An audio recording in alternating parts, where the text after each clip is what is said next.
कौसल्या सुप्रजा रामः पूर्वा सन्ध्या प्रवर्तते।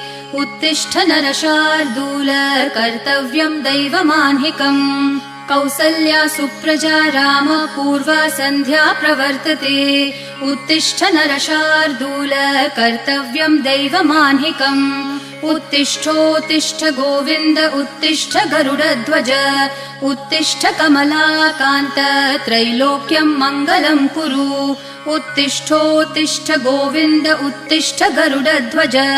उत्तिष्ठ कमलाकान्त त्रैलोक्यं मङ्गलं कुरु।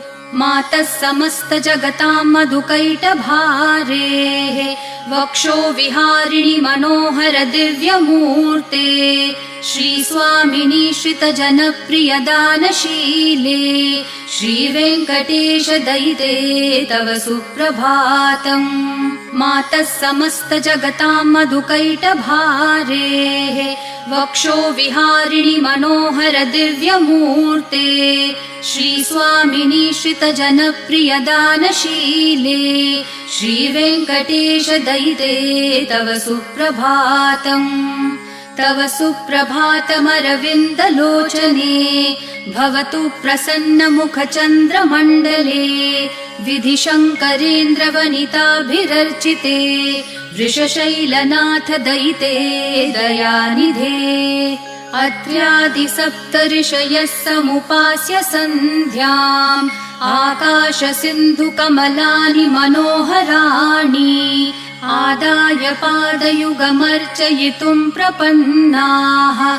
शेषाद्रिशेखर विभो तव सुप्रभातम्। पञ्चाननाब्ज भव षण्मुखवासवाद्याः त्रैविक्रमादिचरितं विबुधास्तुवन्ति। भाषापतिः पठति वासरशुद्धिमारात्। शेषाद्रिशेखर विभो तव सुप्रभातम्। ईषत्प्रफुल्ल सरसीरुहनारिकेलपूगद्रुमादिसुमनोहर पालिकानाम् आवाति मन्दमनिलः सह दिव्यगन्धैः। शेषाद्रिशेखर विभो तव सुप्रभातम्। उन्मील्य नेत्रयुगमुत्तम पञ्चरस्था पात्रावशिष्ठ कदलीफलपायसानि भूत्वा सलीलमथ केलिशुकाः पठन्ति। शेषाद्रिशेखर विभो तव सुप्रभातम्। तन्त्री प्रकर्ष मधुरस्वनया विपञ्च्या गायत्यनन्तचरितं तव नारदोऽपि। भाषा समग्रमसकृत्करचाररम्यम्। शेषाद्रिशेखर विभो तव सुप्रभातम्। भृङ्गावली च मकरन्दरसानुविद्ध झनकार गीतनिनदैः सह सेवनाय निर्यात्युपान्त सरसी कमलोदरेभ्यः। शेषाद्रिशेखर विभो तव सुप्रभातम्। योषागणेन वरदग्निविमथ्यमाने घोषालयेषु दधिमन्थन तीव्रघोषाः। रोषात् कलिं वदधते ककुभश्च कुम्भाः। शेषाद्रिशेखर विभो तव सुप्रभातम्। पद्मेशमित्रशतपत्रगतालिवर्गाः हर्तुं श्रियं कुवलयस्य निजाङ्गलक्ष्म्या। भेरीनिनादमिव बिभ्रति तीव्रनादम्। शेषाद्रिशेखर विभो तव सुप्रभातम्। श्रीमन्नभीष्टवरदाखिललोकबन्धो श्री श्रीनिवास जगदैकदयैकसिन्धो श्रीदेवतागृहभुजान्तर दिव्यमूर्ते श्रीवेङ्कटाचलपते तव सुप्रभातम्। श्रीमन्नभीष्टवरदाखिललोकबन्धो श्री श्रीनिवास जगदेकदयैकसिन्धो श्रीदेवतागृहभुजान्तर दिव्यमूर्ते श्रीवेङ्कटाचलपते तव सुप्रभातम्। श्रीस्वामी पुष्करिणिकाप्लवनिर्मलाङ्गाः श्रेयोर्थिनो हरविरिञ्च सनन्दनाद्याः द्वारे वसन्ति वरवेत्रहतोत्तमाङ्गाः श्रीवेङ्कटाचलपते तव सुप्रभातम् श्रीशेषशैलगरुडाचल वेङ्कटाद्रिनारायणाद्रिवृषभाद्रिवृषाद्रिमुख्याम् आख्याम् त्वदीयवसतेरनिशं वदन्ति श्रीवेङ्कटाचलपते तव सुप्रभातम् सेवापरः शिवसुरेश कृशानुधर्म रक्षोऽम्बुनाथ पवमानधनाधिनाथाः बद्धाञ्जलि प्रविलसन्निज शीर्षदेशाः श्रीवेङ्कटाचलपते तव सुप्रभातम् घाटेषु ते विहगराज मृगाधिराज नागाधिराज गजराज हयाधिराजाः स्वस्वाधिकारमहिमाधिकमर्थयन्ते श्रीवेङ्कटाचलपते तव सुप्रभातम् सूर्येन्दुभौमबुधवाक्पतिकाव्यसौरिस्वरभानुकेतुदिविषत्परिषत्प्रधानाः त्वद्दासदासचरमावधिदासदासाः श्रीवेङ्कटाचलपते तव सुप्रभातम् त्वत्पादधूलिभरितस्फुरितोत्तमाङ्गाः स्वर्गापवर्गनिरपेक्षनिजान्तरङ्गाः कल्पागमाकलनयाकुलतां लभन्ते श्रीवेङ्कटाचलपते तव सुप्रभातम् त्वद्गोपुराग्रशिखराणि निरीक्षमाणाः स्वर्गापवर्गपदवीं परमाश्रयन्तः मर्त्या मनुष्यभुवने मतिमाश्रयन्ते श्रीवेङ्कटाचलपते तव सुप्रभातम् श्रीभूमिनायक दयादिगुणामृताब्धे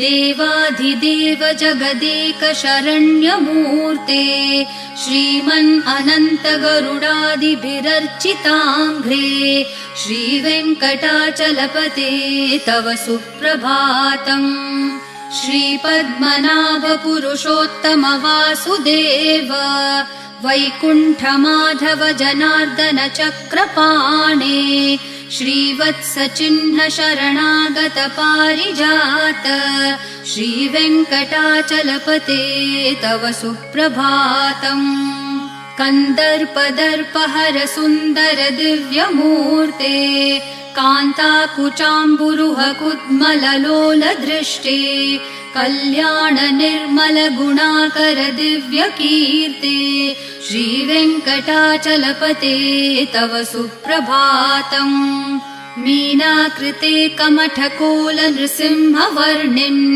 स्वामिन् परश्वथ तपोधन रामचन्द्र शेषांश राम यदुनन्दन कल्किरूप श्रीवेङ्कटाचलपते तव सुप्रभातम् एलालवङ्गधनसार सुगन्धितीर्थम् दिव्यं वियत्सरिति हेम घटेषु पूर्णम् धृत्वाद्यवैदिकशिखामणयः प्रहृष्टा तिष्ठन्ति वेङ्कटपते तव सुप्रभातम् भास्वानुदेति विकचानि सरोरुहाणि सम्पूरयन्ति निनदैः ककुभो विहङ्गाः श्रीवैष्णवा सततमर्थितमङ्गलास्ते धामाश्रयन्ति तव वेङ्कट सुप्रभातम् ब्रह्मादयः सुरवराः समहर्षयस्ते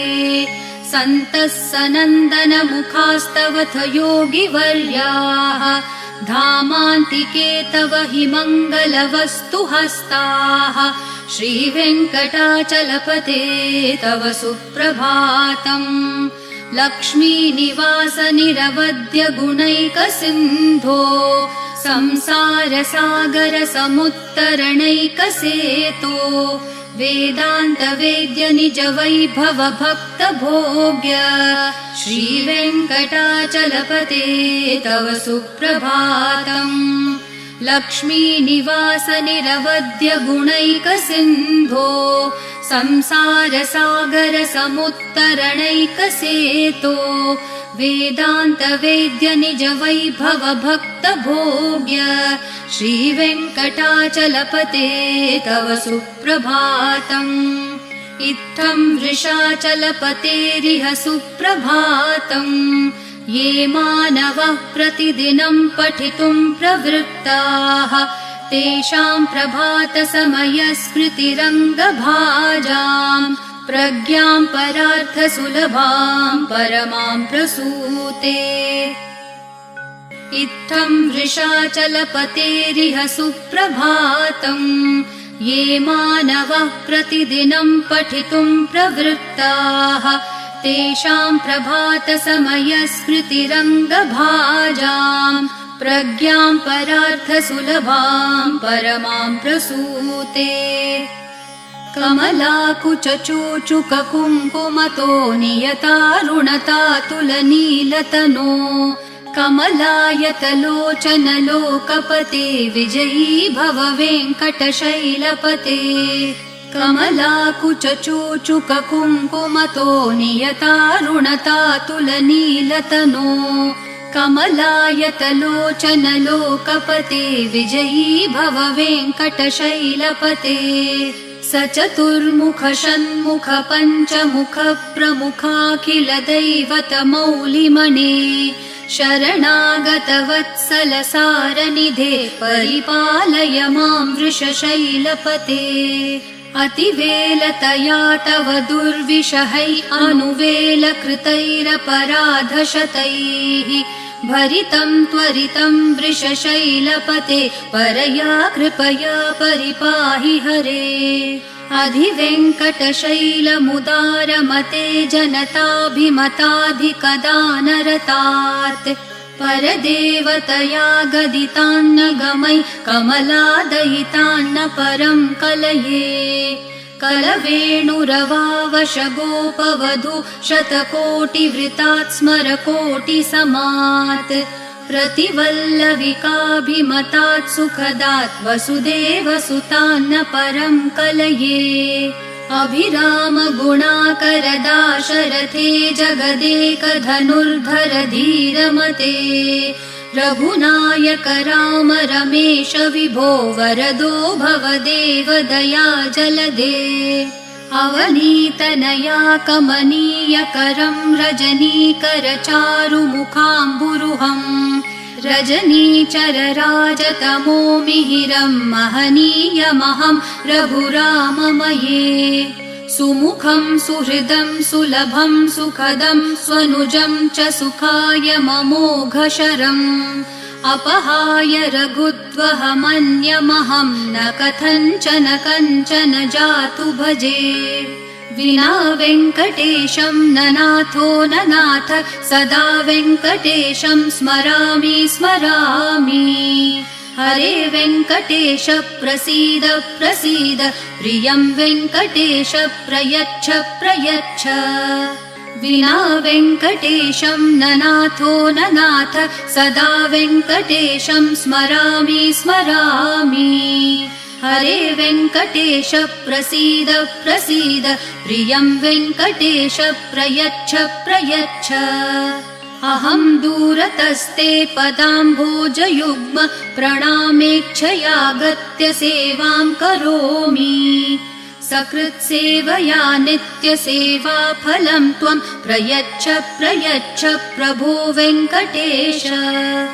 अज्ञानिना मया दोषान् अशेषान् विहितान् हरे क्षमस्वत्वं शेषशैलशिखामणे।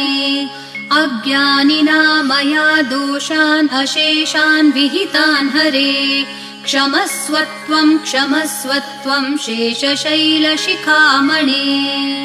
ईशानां जगतोऽस्य वेङ्कटपतेर्विष्णोः परां प्रेयसीं तद्वक्षस्थलनित्यवासरसिकां तत्क्षान्तिसंवर्धिनीं पद्मालङ्कृतपाणिपल्लवयुगां पद्मासनस्थां श्रियं वात्सल्यादिगुणोज्ज्वलां भगवतीं वन्दे जगन्मातरम् ईशानां जगतोऽस्य वेङ्कटपतेर्विष्णोः परां प्रेयसीं तद्वक्षस्थलनित्यवासरसिकां तत्क्षान्तिसंवर्धिनीं पद्मालङ्कृतपाणिपल्लवयुगां पद्मासनस्थां श्रियं वात्सल्यादिगुणोज्ज्वलां भगवतीं वन्दे जगन्मातरम् श्रीमान् कृपाजलनिधे कृतसर्वलोक सर्वज्ञशक्तनतवत्सल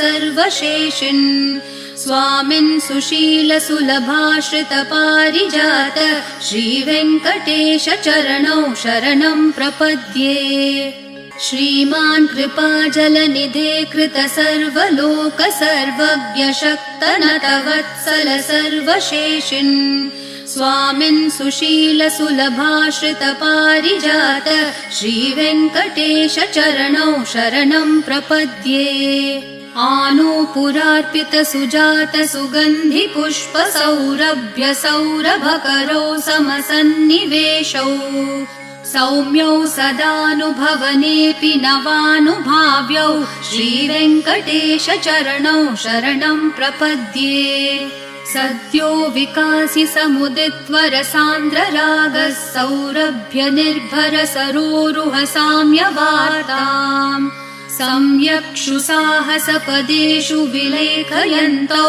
श्रीवेङ्कटेश चरणौ शरणं प्रपद्ये रेखामयध्वज सुधाकलशातपत्रवज्राङ्कुशाम्बुरुह कल्पकशङ्खचक्रैः भव्यैरलङ्कृततलौ परतत्त्वचिह्नैः श्रीवेङ्कटेश चरणौ शरणं प्रपद्ये ताम्रोदरद्युतिपराजितपद्मरागौ ब्राह्मेर्महोभिरभिभूतमहेन्द्रनीलौ उद्यन्नखांशुभिरदस्तशशाङ्कभासौ श्रीवेङ्कटेश चरणौ शरणं प्रपद्ये सप्रेमभीतिकमलाकरपल्लवाभ्यां सम्माहनेऽपि सपदिक्लममादधानौ कान्ताववाङ्मनसगोचरसौ कुमार्यौ श्रीवेङ्कटेश चरणौ शरणं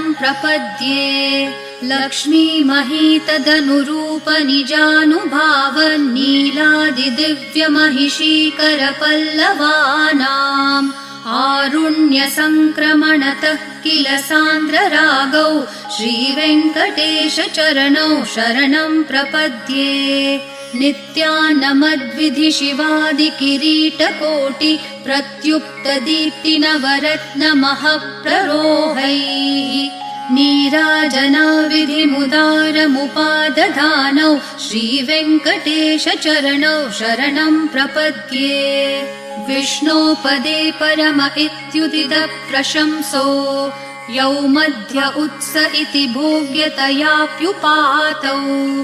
भूयस्ततेति तव पाणितलप्रदिष्टौ श्रीवेङ्कटेश चरणौ शरणं प्रपद्ये पार्थाय तत्सदृशसारथिना त्वयैव यौ दर्शितौ स्वचरणौ शरणं व्रजेति भूयोऽपि मह्यमिहतौ करदर्शितौ ते श्रीवेङ्कटेश चरणौ शरणं प्रपद्ये मन्मूर्धिकालियफने विकटाटवीषु श्रीवेङ्कटाद्रिशिखरे शिरसि श्रुतीनाम् चित्तेऽप्यनन्यमनसां सममाहितौ ते श्रीवेङ्कटेश चरणौ शरणं प्रपद्ये आम्लानहृष्यदवनीतलकीर्णपुष्पौ श्रीवेङ्कटाद्रिशिखराभरणायमानौ आनन्दिताखिल मनोनयनौ तवेतौ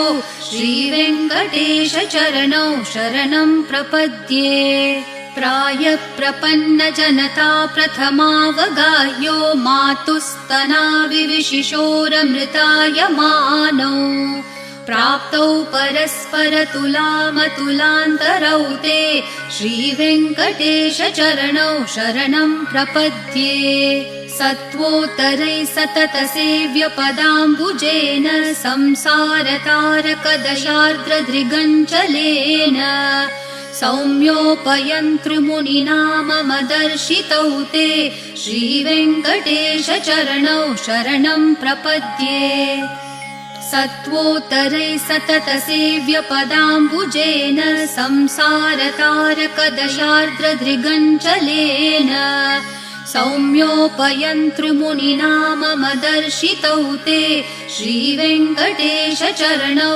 शरणं प्रपद्ये श्रीशश्रिया घटिकया त्वदुपाय भावे प्राप्ये त्वयि स्वयमुपेयतया स्फुरन्त्या नित्याश्रिताय निरवद्य गुणाय तुभ्यं श्यां किङ्करो वृषगिरीश न जातु मह्यम् श्रीशश्रिया घटिकया त्वदुपाय भावे प्राप्ये त्वयि स्वयमुपेयतया स्फुरन्त्या नित्याश्रिताय निरवद्य गुणाय तुभ्यं श्यां किङ्करो वृषगिरीश न जातु मह्यम् श्रियः कान्ताय कल्याणनिधये निधयेऽर्थिनां श्रीवेङ्कटनिवासाय श्रीनिवासाय मङ्गलम् श्रियः कान्ताय कल्याणनिधये निधयेऽर्थिनां श्रीवेङ्कटनिवासाय